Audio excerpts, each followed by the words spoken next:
আসসালামু আলাইকুম পঞ্চম শ্রেণীর শিক্ষার্থীবৃন্দ। আজকে আমরা 2 নাম্বার 5 জন শিক্ষার্থী 4.5 মিটার ফিতা নিজেদের মধ্যে সমানভাবে ভাগ করতে চায়।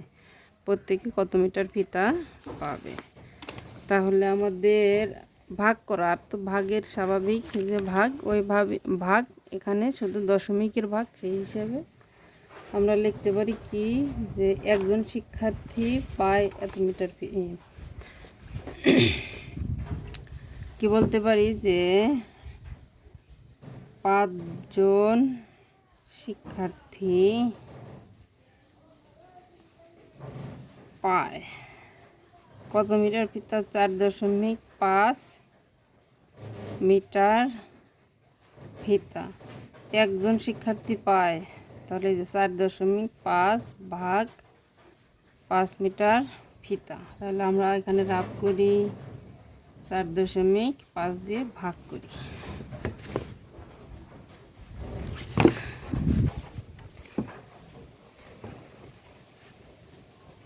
তাহলে আমাদের দশমিকের আগের হিসাবটা করতে হবে যে 4 5-এর চেয়ে ছোট। তাহলে কতবার যায়? যায় না, 0 বার যায়। 0 বার গেলে 4 0 0, বিয়োগ করলে 4 অক্ষে 4। আমাদের দশমিক ভাগফলে বসিয়ে দিব। বসিয়ে দেওয়ার পরে আমরা 5টা নিচে কেটে আনবো। 5 নং 45, এটা হচ্ছে আমাদের দশমিকের ভাগ। তাহলে ফল কত? 0.9 মিটার। এটাই কি উত্তর, 0.9 মিটার। 2 নম্বরে আমাদের 3 নম্বরে কি বলা আছে? একটি পাত্রে 0.63 লিটার তেল আছে।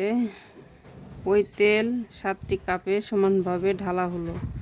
প্রত্যেকে কত লিটার তেল পাবে? তাহলে আমরা বলতে পারি কি 7টি কাপে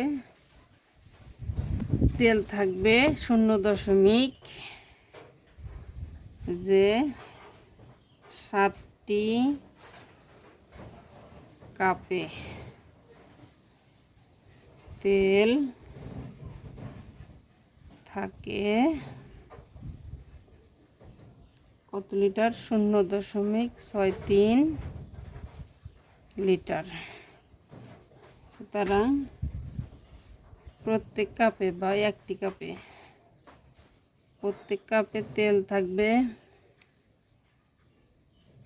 0.63 ভাগ 7 লিটার। তাহলে এখানে আমরা রাফ করি, আমরা এখানে বসিয়ে দিলাম। দেওয়ার পর এখন কেটে আনলাম 6 7-এর মধ্যে কয়বার যায়? 0 বার যায়। তাহলে 0কে 0, বিয়োগ করলে 6।